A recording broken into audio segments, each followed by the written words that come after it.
My lords, today I bring a report of a dangerous empire indeed, the blessed Savantian Order.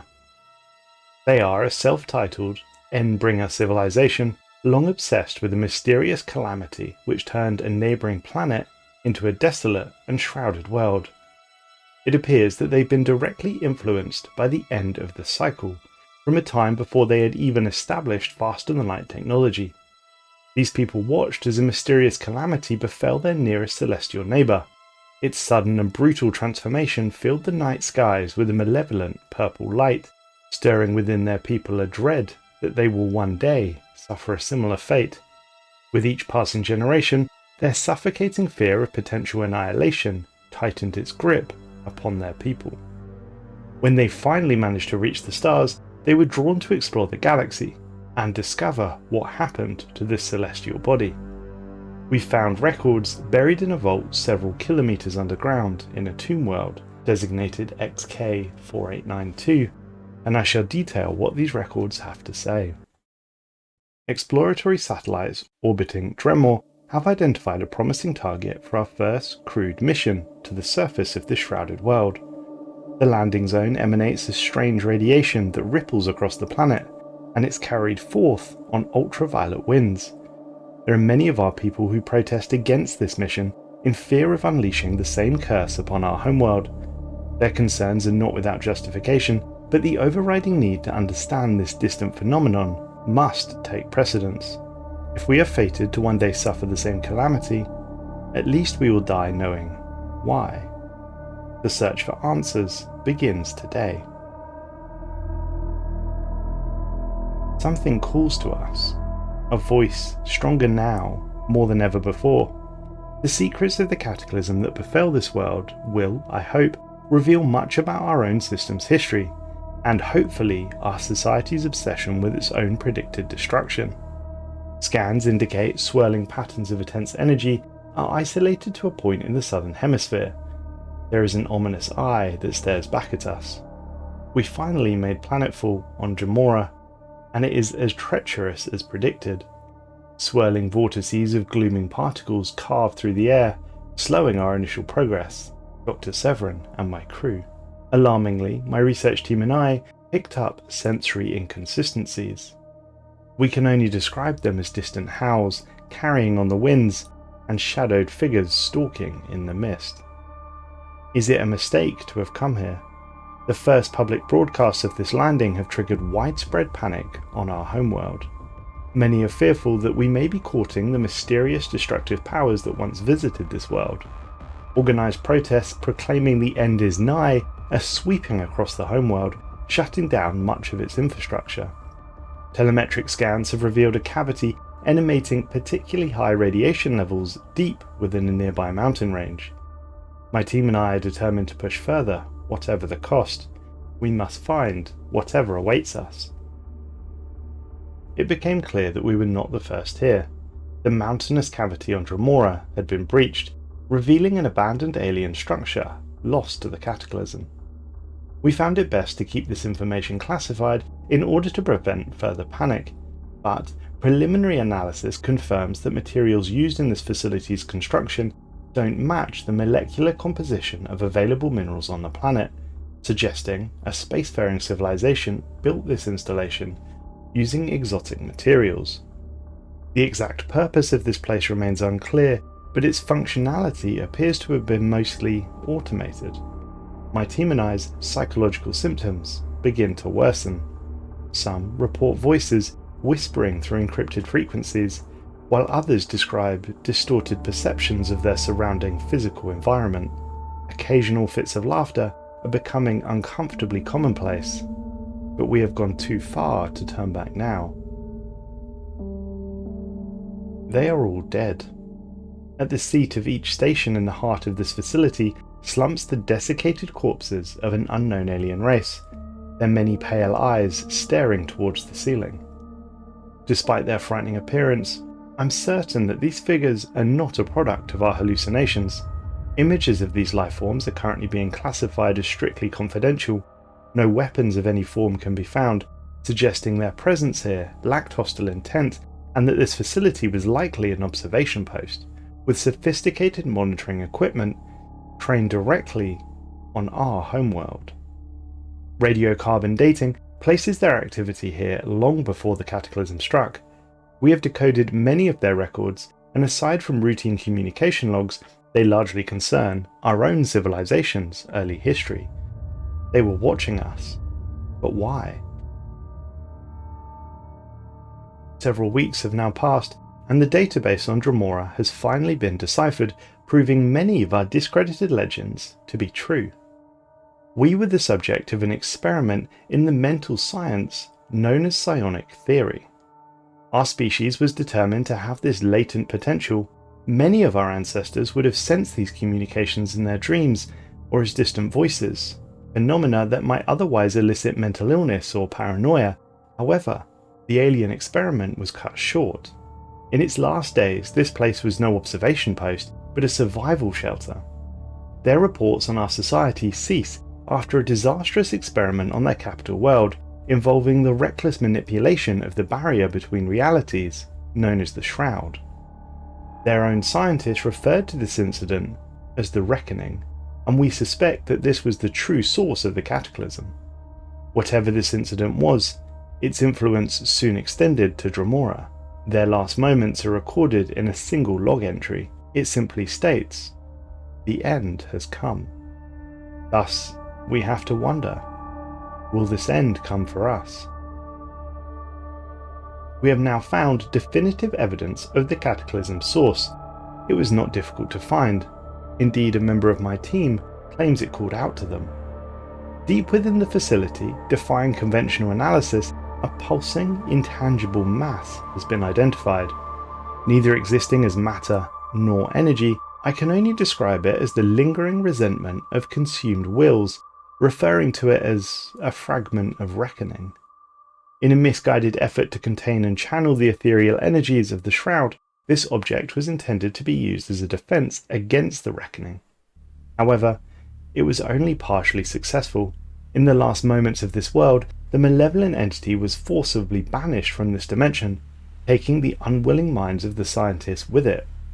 This fragment is all that remains, and this object appears to amplify the visions and hallucinations of our researchers, granting them a second sight beyond this already limited reality. It's a dangerous but promising proposition, and it really highlights we still have so much to learn. The way is clear. We must delve into the field of psionic research. More weeks have passed, and research into the recently discovered field of psionics has confirmed the existence of the hitherto unseen dimensions of reality, to which our minds are apparently the gateway. Beyond this lies a realm of chaos we struggle to understand. From within the depths, a voice beckons. It promises us not salvation, but a new beginning. To wield its unknowable power would be to abandon all we once were, and to forge a fate inscribed in the fabric of madness itself. It repeats to us, it is time, over and over again. It seems our people are waking up. We are experiencing the Shroud, the voices. We hear so many voices. We are being called to a higher level of existence. There are those among us who cling to fruitless resistance, but they are being purged to preserve the sanctity of our ascension. Our fate is sealed. The way behind us has crumbled into the shadow. The voice speaks to us with compelling clarity. The path is set, it tells us, and it longs for a willing sacrifice. It is inevitable, and we are devoted to it. We knew it would take time to fully transition into a psionic being, yet several of our leaders are showing us the way.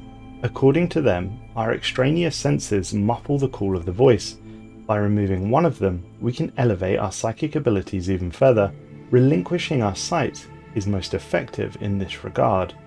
Our vision in the physical realm obscures our view into the Shroud, and many of our people have already begun to follow our leader's example, removing their eyes without any hesitation.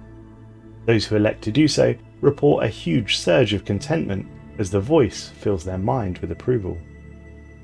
Nevertheless, although some experience surging contentment, Others are struggling to live in harmony with the presence of the voice.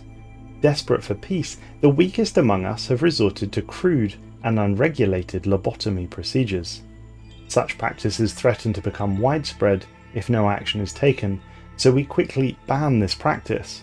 The voice is a gift. It must be heard. Frustrated by the limitations of our flesh, yet more of our people have sought to accelerate their psionic transformation by taking a lethal toxin in a dramatic public display. We watched as they expired, their bodies consumed by a vivid purple hue, as they disintegrated into a fine dust of pure psionic energy. Such miracles have only become possible through the will of the voice. Myself and our people continue to embrace the voice. It speaks plain truths to us that cannot be denied. Many Savanti are seeking further ways to amplify this and benefit from the voice's wisdom more directly. The use of black market drugs has increased dramatically. Unregulated medical facilities are offering experimental services to help individuals maximize their psionic sensitivity. And we only grow stronger. As our psionic mastery grows, we are bombarded by a tangle of whispers from beyond the veil. The voice is louder and clearer than ever before, and it spirals its way through these currents of thought and into the shadow of our mind. Open the way, it screams at us. Our top researchers have decided we must learn to filter through this noise. Thus, plans have been drawn for an insulated facility where our most psionically gifted individuals will be able to listen to the instructions of the voice in blissful clarity. We will call this the Chamber of Silence. In the Chamber of Silence, we will hear the message of the voice with perfect clarity.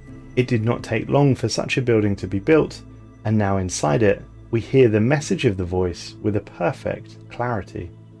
All will be reborn. We understand now.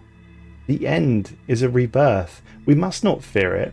We will be remade, better and more powerful than we ever imagined that we could be.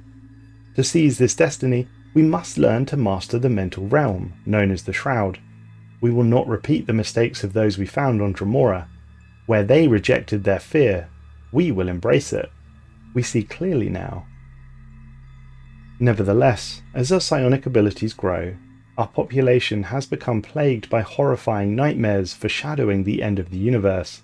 Our dreams have become apocalyptic prophecies, intensifying the existential dread felt among our people. Sleep has given way to unquiet stupor, with many unable to carry on their normal daily routines. In these dreams, the voice continues to speak to us. Embrace entropy, it screams at us. In the Chamber of Silence, we continue to hear the message of the voice. All will be reborn, it repeats, over and over again. Meanwhile, the population continues to struggle. Extremely devout followers of the voice have been branding their flesh with the symbol of the end. They proclaim that these designs bestow a terrible blessing upon them. Whether true or not, the number of practitioners engaged in such rituals is increasing rapidly. Is this truly the will of the Shroud? Our best and brightest psionics have been locked in a hypnotic trance inside the Chamber of Secrets for weeks now, and they have finally managed to open a brief gateway into the Shroud. Now we can see this realm with greater clarity, resolving patterns from the swirling mass. From within its formless depths arises an ominous entity of unmeasurable power. It is the voice, and it pierces our innermost psyches with a shuddering force. Know my name, it screams at us. Only now do we sense how truly distant our small mind is from the voice. The seal is fractured, and soon the full breadth of what we shall be will manifest. Our telepaths are now prepared to delve into the heart of the Shroud and discover the true name of our great patron. We descend into the Shroud, the unified will of our people, helping to silence the chaotic noise that would distract us from our goal, the ceaseless entity. But purpose alone cannot shield us. Voices whisper empty platitudes, indulging us with paltry distractions, each more meaningless than the last, but equally tempting. As we begin to fracture, the entity returns. A single command reverberates through the void. Silence. We fall silent and attempt to endure. The command cleaves through the chaos, scouring the discordant noise, purging the obtrusive disorder that sought to consume us. Our psyche holds as we endure the fragmentation. The ceaseless entity recedes further into the shroud. The clarity that follows is almost as deafening. It settles into gaps in our mind, leaving us with newfound resolve and gifts. Such wonderful gifts. Again, we try. We delve into the shroud, and this time we observe a corruption of sentient chaos. Festering, idle minds generate layers of psionic turbulence, polluting the shroud with fetid rot. Within this odious mess, we begin to feel the overwhelming presence of our quarry. The ceaseless entity returns. The malice of its intentions saturates our psyche, and it bears down upon the chaos. We brace for the impending absolution as a command resonates throughout the void. Order. Unity. The command courses through the malignant chaos. Innumerable voices cry out in pain as the ceaseless entity washes away the sentient deformations plaguing the shroud. A realm of absolved imperfections remains in its wake as the entity submerges itself again deeper within the shroud.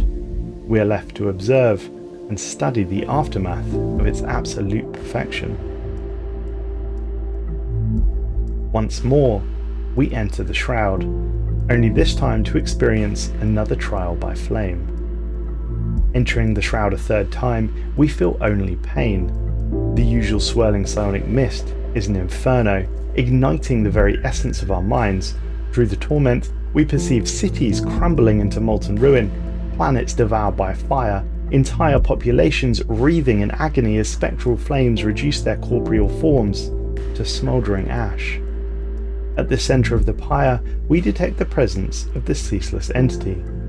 Its power threatens to consume our reality. The entity decrees liberation. The psionic flames engulf our mind, burning away all complacency, leaving only purified resolve behind. Now we can see the glorious purpose of the ceaseless entity and the magnificent simplicity it offers us. Within a moment, our madness is gone, and a declaration rings out. You know my name. The culmination of our voyage to the stars, the answer to centuries of questions, is here.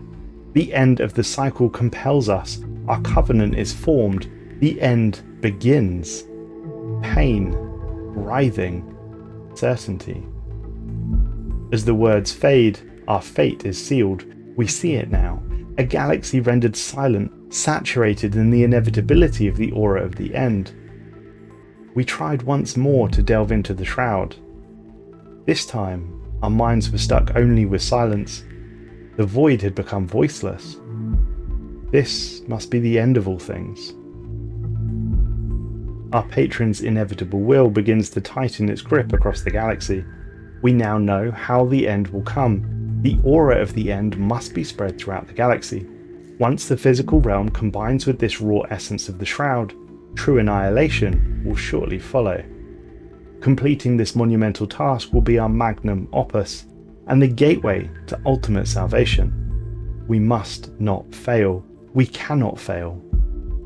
Our covenant with the end of the cycle grants us untold power and tasks us with a glorious purpose.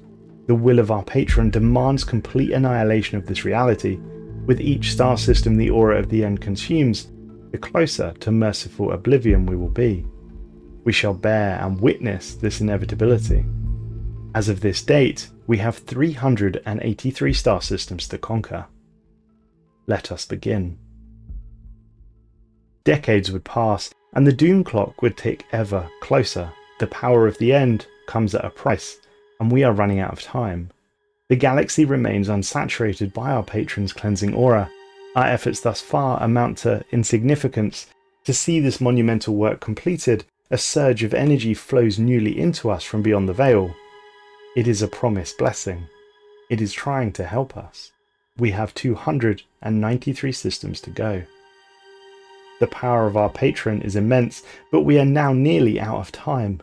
Such flagrant incompetence will not be tolerated by the benevolent oblivion of the end.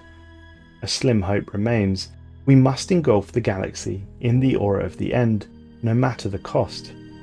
In desperation, our telepaths now draw every ounce of energy they can from the Shroud. We will not fail. This will be my final entry. We are harbingers of the end. This was our destiny. The aura of the end envelops the galaxy. Our people, across all our worlds, have entered a state of frenzied euphoria. It is a time of celebration. A glorious rebirth is upon us, promised from the time of our Great Awakening. Before us, all existence is consumed by the void. Erasure and annihilation have become the galaxy's only remaining laws. One by one, entire worlds collapse into the nothingness from which they once came. We are the last to be taken. It is beautiful.